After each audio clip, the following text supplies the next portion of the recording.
Hi, I'm Bruce Whipple. And today in the United States is Thanksgiving, and that has something to do with what I want to talk about today, and that is the truth about failure. A lot of people are afraid of failure, but failure is a great teacher, and Thanksgiving is a pretty good lesson in failure. Originally, Thanksgiving was people trying to find the food, etc., and it was a massive failure. And they would blame the leadership, they would blame the weather, they would blame the land, they would blame the crops themselves. But eventually what they said was, let's each be responsible for our own crops, and then we'll come together in that way. And then that turned out to be very successful when they took ownership for their own personal situation. And that's something that I see in the high performance people who succeed. They take control.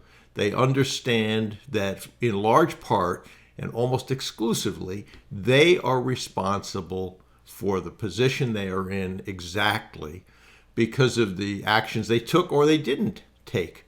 They don't blame others for it. It was really interesting this week. I have a mentee, smart guy, previously very successful, but this is a new process for him.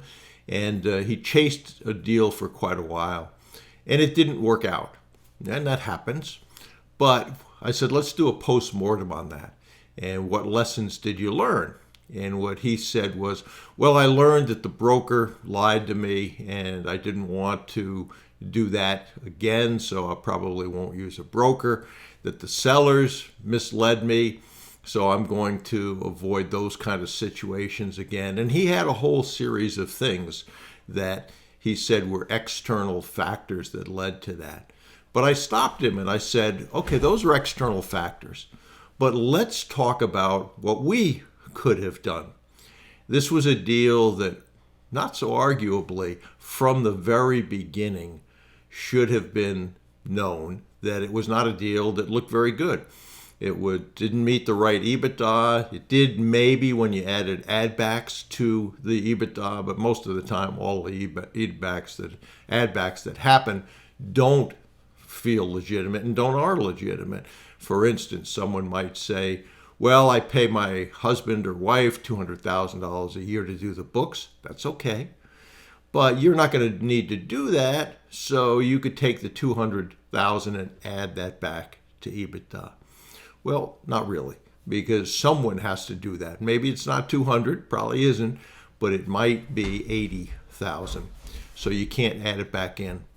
But if that process was done clearly, if you knew the criteria and stuck to that criteria, you would have taken a look at the EBITDA, said, nope, too little, doesn't work. But let me look at the add backs. You would have looked at the add backs and probably came to the same conclusion. So what could he have done?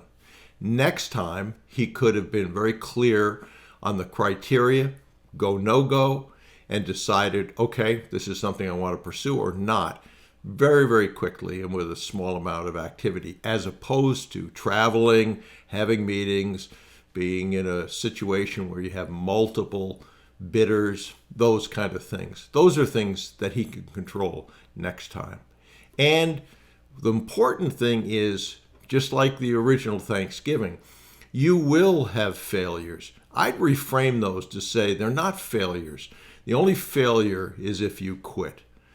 If you don't quit, those failures are temporary defeats and setbacks. And you learn from those. You get better. The high performance people in those situations say, okay, here's what happened. What can I do to either change the situation quickly, or what can I learn from this so the next time this doesn't happen? Yesterday, I had a discussion with a VIP mastermind mentee. A little frustrating for me. He was peppering me with questions. So I said, let's get on a call. Actually, he said, let's get on a call. And he moved up his one-on-one with me. And what we talked about was you need an overall strategy when you enter these things. You need an exact desired outcome. He had not had a lot of success in getting a law firm. And so hence he had seen a lot of failure, had seen a lot of things that didn't work. He had one call, the first 16 minutes were fantastic, but after that it went off the rails. So we talked about what is it that you want? What is it that you've learned from this? He ended up getting a proposal from a very good firm, and it wasn't exactly what he wanted.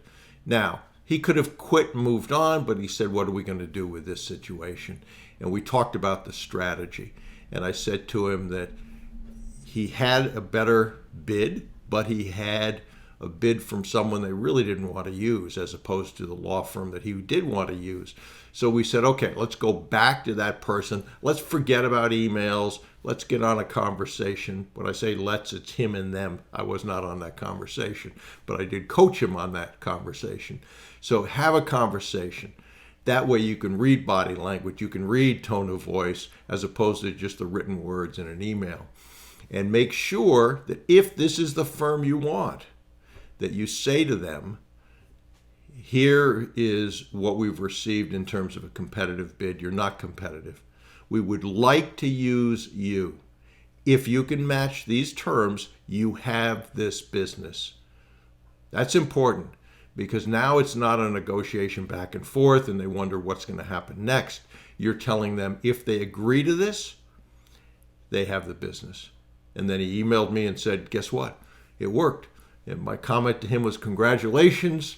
This is not my first rodeo. So I've seen that situation before and successfully negotiating through it. But think about the alternative. If he had said, okay, they've had a proposal to me, it's not competitive, so I'm going to move on, he would not have gotten that firm, which he did. Good firm, pretty good terms, could have been better, but they're livable. And it was about analyzing the failures that had happened, deciding what needed to be changed, taking responsibility for those failures, and then putting into action a plan, which often you will use people around you, whether it's your board, whether it's me, whatever. But take away from this lesson that failure is part of the process. You will fail your way to success. Think of them as learning experiences. Think of them as temporary defeats. But if you don't quit, it's pretty hard to beat a guy who won't quit, as Babe Ruth once said. So I hope that helps. I hope you have a great Thanksgiving. We've got a lot of things to be thankful for. Take a few minutes to think about that. You know this process. You know it can change your life and continue to take action. And that's not something everybody knows. So I learned that from my mentor 35 years ago or something like that, 32 years. But changed my life. It can change your life as well.